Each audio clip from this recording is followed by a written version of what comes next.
이승만TV 시청자 여러분 안녕하십니까? 전 청와대 민정수석인 조국 서울대학교 법학전문대학원 교수는 어제 8월 5일 자신의 페이스북을 통해서 저와 동료 연구자들이 최근에 출간한 반일 종족주의라는 책을 대한민국 민주공화국의 정통성과 헌법 정신을 부정하고 일본 정부의 주장을 앵무새처럼 반복하는 구역질라는 책이라고 비난하였습니다.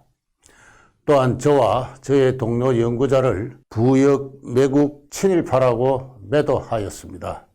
그 비난과 매도가 너무나 독살스러워서 이 자리에 서지 않을 수 없게 되었습니다. 조국 씨는 대중 정치가 이기 이전에 한 사람의 대학 교수입니다. 연구자이자 교육자입니다. 말 하나 행동 거지 하나가 학생들에게 모범이 되어야 될 교육자이지요. 저 역시 마찬가지입니다. 저는 1984년에 대학 교수가 되어서 2017년에 정년퇴직할 때까지 33년간 대학의 연구실을 누구보다도 충실하게 지켜온 사람입니다. 하루 평균 12시간 이상씩 연구실을 지켜온 사람입니다.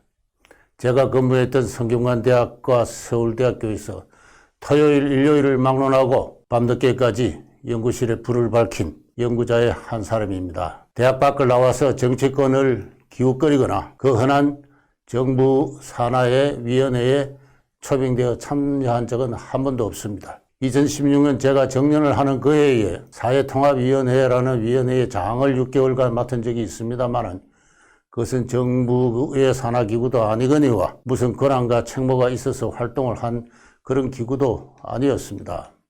조국 씨가 연구자라면, 교육자라면 저 역시 누구 못지않게 열심히 연구자와 교육자로서 살아온 사람입니다.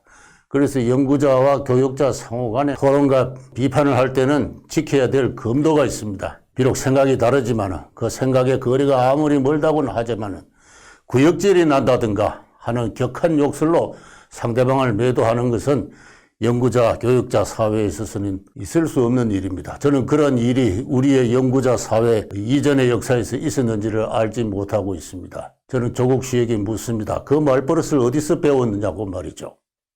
평생 비정치적으로 연구실을 지켜온 사람을 두고 부역, 매국, 친일파라고 매도하였습니다. 대한제국이 망할 때 그에 협조하거나 귀족 칭호를 받거나 이후 독립운동을 방해하거나 또 독립운동가를 탄압하거나 총독부 권력에 빌붙어서 일신의 영달을 추구한 사람을 가지고 부역, 매국, 친일파라고 규정할 수 있습니다.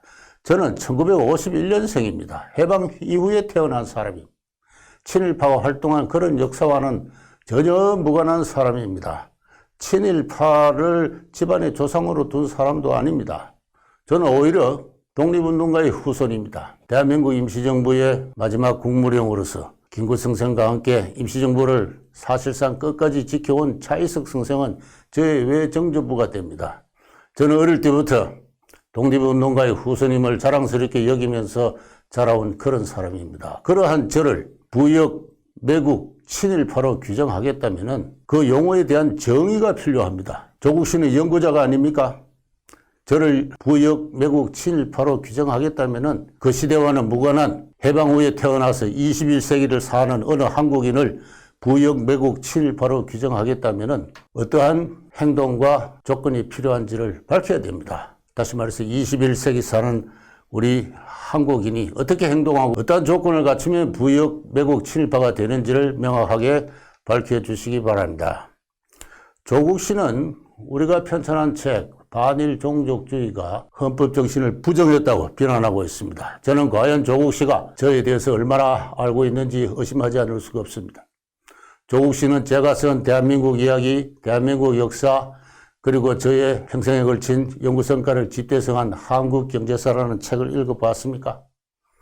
우리 이승만 학당에서 이루어지는 제방 교실 강의나 영상 강의가 어떠한 내용으로 채워지고 있는지를 확인해 보기나 했습니까? 한마디로 이 나라 대한민국은 1948년에 자유인의 공화국으로 건립되었습니다. 오늘날의 헌법 전문이 명시하고 있듯이 자유민주적 질서를 국가의 기본 토대로 하는 나라가 이 나라 대한민국입니다. 바로 이 점을 지난 30년간 민주화 시대의 이른바 민주화 세력이 또는 좌파 급진 세력이 부정해 왔습니다. 오히려 왜곡해 왔습니다. 2004년부터 이뤘던 역사 논쟁이 바로 그 점을 잘 이야기하고 있습니다. 그로 인해서 나라의 국가 정체성이 크게 흔들리고 드디어 국가체제 위기가 초래된 것이 작금의 현실입니다. 저의 저작과 강의는 일관되게 이 나라 대한민국은 이승만 건국 대통령이 밝힌 대로 개인의 근본적 천부적 자유의 기초에서 건립되었음을 강조해 왔습니다. 우리 이승만 학당에서 이루어지는 제방 강의도 우리 현대 한국인이 잊고 있는 바로 그 점을 상기하고 널리 보급하기 위해서 세워진 것입니다. 최근에 출간한 반일 종족주의라는 책도 바로 그 점을 누누이 강조하고 있습니다.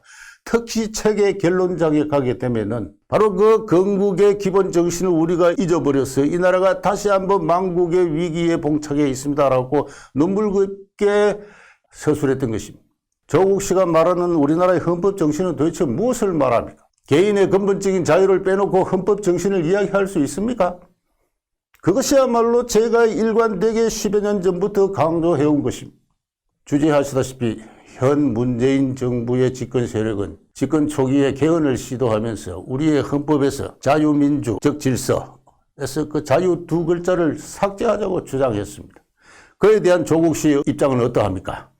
마침 적절한 기회가 되었다고 생각하기에 공개적으로 묻습니다. 이 나라는 개인의 근본적 자유에 입각해서 세워진 나라가 아닙니까?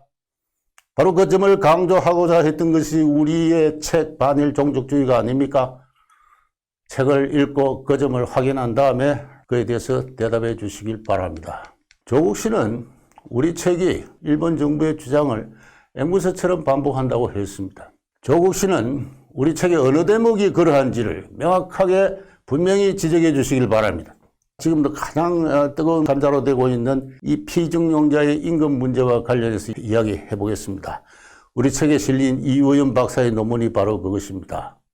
이우연 박사는 3년 전에 전시기 조선인 피증용자뿐만 아니라 모집과 알선을 통해서 일본으로 이동한 건너간 조선인 노무자는 성과급에 따라서 정상적으로 임금을 지급받았다 하는 내용의 논문을 썼습니다. 이우연 박사가 3년 전에 그 논문을 써서 발표했을 때 일본 정부가 놀랐습니다. 한국 정부는 태무심했지만은 일본 정부가 놀라서 이우연 박사를 초청해서 세미나를 열고 그 논문에 대해서 설명을 듣고 토론회를 갖고 했습니다. 다시 말해서 우리는 일본 정부의 입장을 그대로 반복하고 인용한 것이 결코 아닙니다. 일본 정부도 모르는 새로운 연구 성과를 개발했다. 창의적인 연구 성과였다. 그렇게 이야기할 수 있습니다. 가장 뜨거운 논란이 될 수 있는 독도 문제와 관련해서 제가 쓴 글에 대해서 언급하겠습니다. 저는 일본 정부가 독도를 일본말로는 다케시마라 하지요. 그 다케시마를 자신의 고유 영토라고 주장하고 있는 줄 알고 있습니다. 저는 이번 책에서 그 일본 정부의 주장의 진위를 검토하지 않았습니다.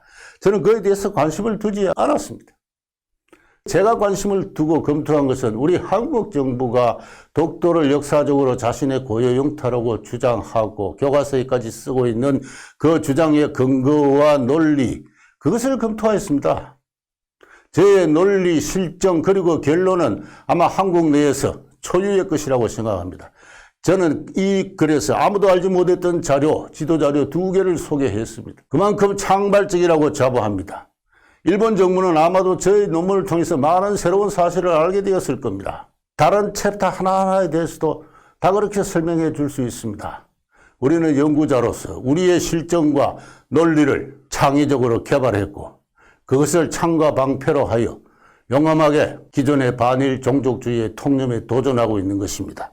그런데 그것을 두고 일본 정부의 주장을 앵무새처럼 반복하고 있다니요. 조국 씨에게 다시 요구합니다. 우리의 책 반일 종족주의의 어느 대목이 일본 정부의 주장을 앵무새처럼 반복하고 있는지를 분명히 적시하시길 바랍니다. 그렇지 못할 경우 조국 씨는 저와 동료의 연구자로서의 명예를 심각하게 훼손하였으며 그것은 그의 합당한 책임이 추구될 수 있는 범죄임을 상기해 드립니다. 저는 서울대학교 법학전문대학원 교수 조국에게 묻습니다. 법학을 전공하시니 누구의 도움을 받지 않고서도 금방 대답할 수 있는 쉬운 문제입니다. 근대사회, 근대 문명의 성립을 알리는 가장 확실한 명징적인 지표는 법학적인 표현을 빌리자면은 사적 자치의 주체로서 개인의 성립이라고 할 수 있습니다. 우리나라 법률의 역사에서 사적 자치의 주체로서 근대적 개인이 탄생하는 것은 언제, 어느 법률에 의해서입니까?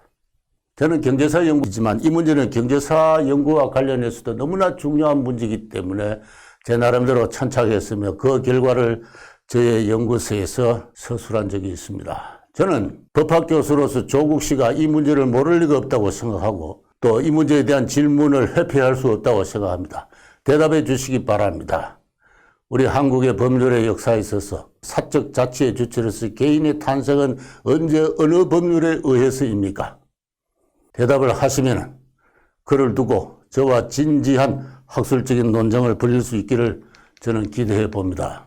자료를 찾아보니 조국 교수의 전공 분야는 형사법이군요. 그래서 묻습니다. 한국에서 형사제도, 형벌제도가 근대화하는 것은 언제의 일입니까? 전공 분야니까 모르실 리가 없는 문제겠지요.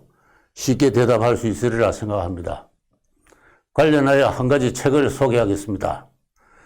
도면의 교수가 2014년에 출간한 한국 근대 형사재판 제도사라는 책입니다. 자료화면에서 보는 바로 이 책입니다. 이 책은 1894년에 갑오경장으로 우리나라의 형사제도가 형식적으로는 근대화하지만은 이후 대한제국기에 걸쳐 보수 반동화하여 자의적 재판과 가혹한 형벌을 일삼음으로써 민중의 생명과 권리를 지켜주지 못했고 이에 대한제국이 패망함에도 불구하고 대부분의 한국 민중은 일제에 항쟁하지 않았으며 나아가서는 일제가 정비한 근대적인 형사재판제도에 기대까지 하였다 하는 그런 내용입니다. 결론적으로 도면의 교수는 국사학자이십니다만 우리나라의 근대는 자주적 근대와 식민지적 근대가 단절적이라기보다는 연속적이다. 제 나름대로 다시 해석하자면 상호 배타적이라기보다는 융합적인 측면을 지니고 있다는 지적을 하였습니다. 이 책은 이 방면에 관해서 가장 유명한 책이므로 형사법을 연구하는 조국 교수가 이를 읽지 않았다고는 생각하지 않습니다. 현재의 연구 수준을 대변하는 이 책에 대한 조국 교수의 생각은 어떠합니까? 밝혀주시길 바랍니다. 제가 그것을 밝혀주시기를 요구하는 것은 다름 아니라 조국 교수가 우리의 책을 구역질하는 책이라고 비난했기 때문에 그렇습니다. 우리의 근대화 역사가 지니는 비극성, 복잡성, 자주성, 식민지성을 조금이라도 고뇌하고 이해하고 공감하는 지성인이라면은 우리의 책을 두고 구역질 난다고까지 천박한 욕설을 퍼부을 수는 도저히 없기 때문에 그렇습니다. 그래서 저는 이 조국이라는 사람이 과연 한국 형사법 연구자인가? 한국 형사제도의 근대화 과정에 대해서 얼마나 알고나 있는가? 과연 이 방면에 오늘날의 연구 수준을 대변하는 이 책을 읽기나 한 것인가? 혹시 안 읽었다면 과연 형사법 연구자라고 할 수 있는가?